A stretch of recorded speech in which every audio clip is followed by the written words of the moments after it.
somebody who cares. I need a lover who never leaves me. I need somebody who cares. I've been searching my life, I just couldn't find it. The special someone to give me. আজকে আমরা দীঘা থেকে বেরিয়ে যাচ্ছি। আমাদের hotel antique regency stay আমাদের খুবই ভালো লাগলো, খুব এনজয় করলাম আমরা। আজকে আমরা একটা দিন হাতে পেয়ে গেছি, মানে আমাদের নিজেদের বিভিন্ন কাজের আর কি একটু রিলিফের জন্য। তো আমরা আর একটা দিন এক্সট্রা পেয়ে গেছি, তার জন্য আমরা আজকে যাচ্ছি মন্দারমণি। দীঘা থেকে মন্দারমণি, আপনারা আমাদের সঙ্গে থাকুন আর দেখতে থাকুন। দুটো রাস্তা দিয়ে দীঘা থেকে মন্দারমণি যাওয়া যায়, তো আমরা কোন রাস্তা দিয়ে যাব আপনারা আমাদের সঙ্গে অবশ্যই থাকুন আর দেখতে থাকুন। এবার মন্দারমণিতে গিয়ে আমাদের আজকেও কোনো হোটেল বুক নেই, আমরা যাব গিয়ে স্পট বুকিং করে আর কি চেক ইন করবো। তো দেখা যাক কোন হোটেলটা আমাদের সমস্ত ক্রাইটেরিয়া ফুলফিল করে, সেখানে আমরা থাকবো। তাহলে আমাদের সাথে চলুন, পুরো জার্নিটা আমাদের সাথে এনজয় করুন, দীঘা টু মন্দারমণি। এখন বাজে 10:30, ঠিক 10:30। আমরা এখন দীঘা স্টেশনের পাশ দিয়ে যাচ্ছি। এই যে দীঘা স্টেশন, আর দীঘা স্টেশনের পাশেই জগন্নাথ মন্দির এখন গড়ে উঠেছে, যেটা নতুন জগন্নাথ মন্দির, সেই জগন্নাথ মন্দির। আর এখানে একটা রেস্টুরেন্ট হয়েছে, railway restaurant, rail coach restaurant এটার নাম। আর এখানে একটা মন্দিরের পাশেই প্রাইভেট হোটেল আছে, হোটেল লি রয়, এটা একদমই মন্দিরের পাশে।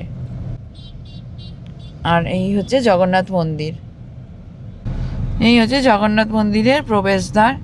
এটা হচ্ছে 2 নম্বর আর 3 নম্বর গেট।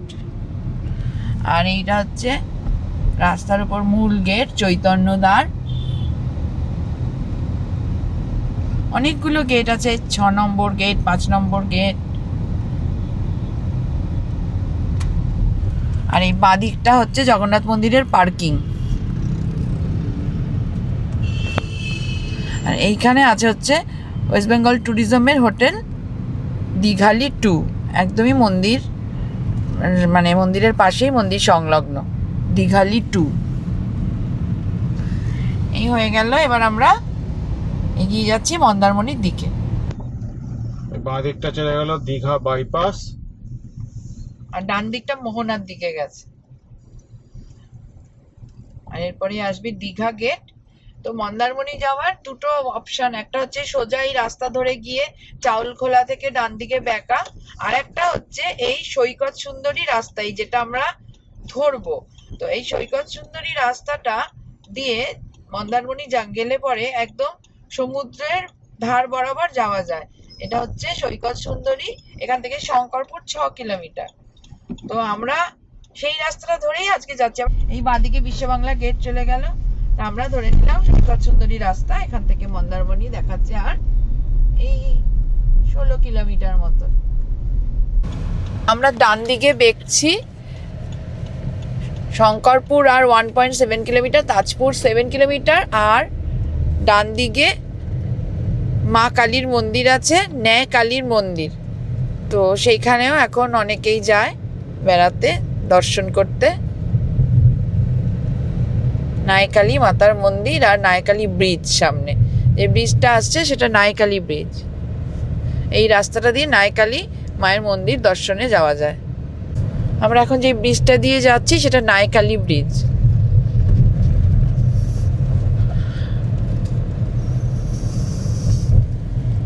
ডান দিকে বাঁ দিকে প্রচুর ট্রলার দাঁড়িয়ে রয়েছে মাছ ধরার। এখান থেকে ট্রলারগুলো এই চম্পা নদী দিয়ে গিয়ে মোহনার দিক দিয়ে সমুদ্রে ওঠে। এই পুরো ট্রলার পরপর দাঁড়িয়ে রয়েছে। এটা শঙ্করপুরে থাকার একটা খুব পপুলার হোটেল, হোটেল নেস্ট। ডান দিকে শঙ্করপুর ফিশিং হারবার, সোজা 6 কিলোমিটার গেলে পরে তাজপুর। এই দিকটা চলে গেছে শঙ্করপুর ফিশিং হারবারের দিকে, ডান দিকটা চলে গেছে শঙ্করপুর বিচের দিকে। এই যে শঙ্করপুর বিচের এরিয়া শুরু হচ্ছে, আর আমাদের পাশ দিয়ে দিয়ে এখন সমুদ্র পুরো অনেকটা পথ যাবে। আমরা এখন চলেছি সৈকত সুন্দরী দিয়ে, আর ডান দিকে বিশাল বঙ্গোপসাগর, তার পাশ দিয়ে দিয়ে এই রাস্তাটা।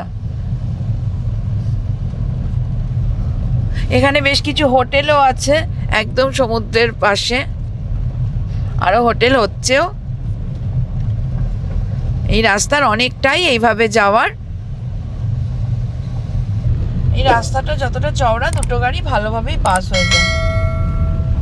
এই জায়গাটায় সমুদ্র অনেকটা কাছে, আর প্রচুর ভাঙন, মানে এত কাছে এগিয়ে আসে সমুদ্র বিভিন্ন সময়, অমাবস্যা, পূর্ণিমা বা কোনো প্রাকৃতিক দুর্যোগে একদম ভেঙে গেছে এই জায়গাটা।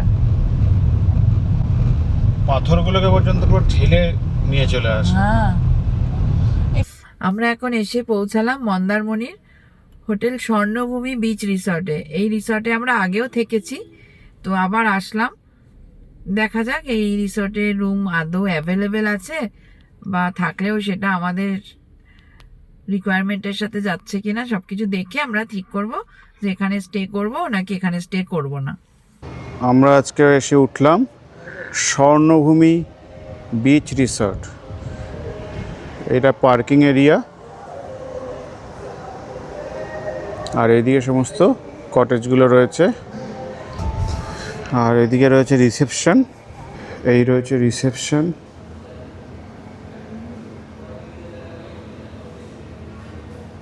আর এদিকে রয়েছে রেস্টুরেন্ট।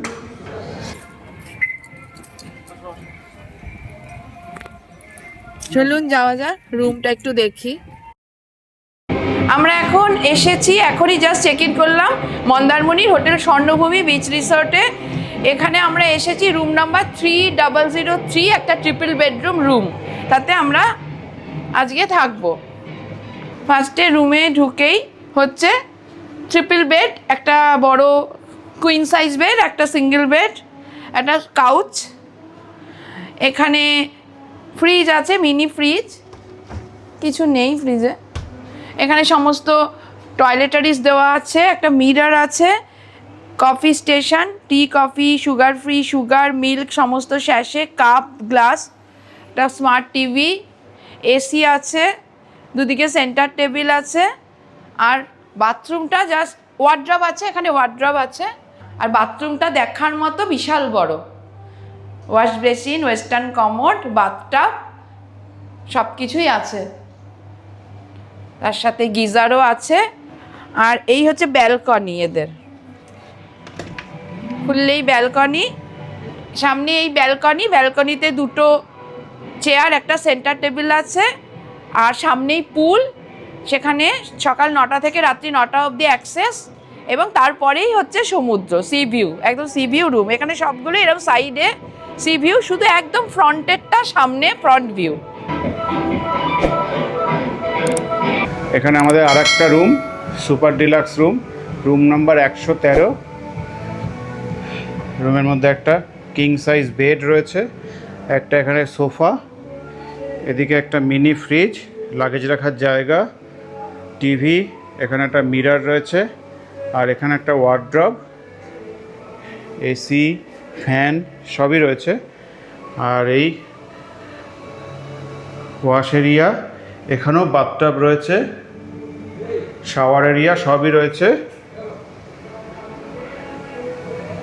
আর এই হচ্ছে ব্যালকনি, এটা গ্রাউন্ড ফ্লোর, দুটো চেয়ার, একটা table.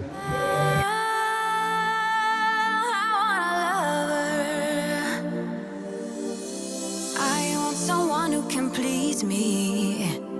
I want somebody who cares. মন্দারমণিতে স্বর্ণভূমি যে রিসোর্টে আমরা উঠেছি, এখন আমরা সেখানে ডিনার খেতে এসেছি। আমাদের ডিনারে আজকে নেওয়া হয়েছে রুটি, ডাল ফ্রাই আর মিক্স ভেজ। তো এরপরে তো আমরা রেস্ট নেব, আর কালকে সকালে উঠেই বেরিয়ে যাব। তাহলে আমাদের আজকের ভিডিও এই পর্যন্তই। যদি আমাদের ভিডিও ভালো লাগে তাহলে অবশ্যই লাইক করবেন, শেয়ার করবেন, আর সাবস্ক্রাইব করতে একদম ভুলবেন না। আর কমেন্ট বক্সে লিখে জানাবেন যে আমাদের ভিডিও আপনাদের কেমন লাগছে। আর যদি ভালো লাগে তাহলে অবশ্যই সাবস্ক্রাইব করবেন। Till then, bye by.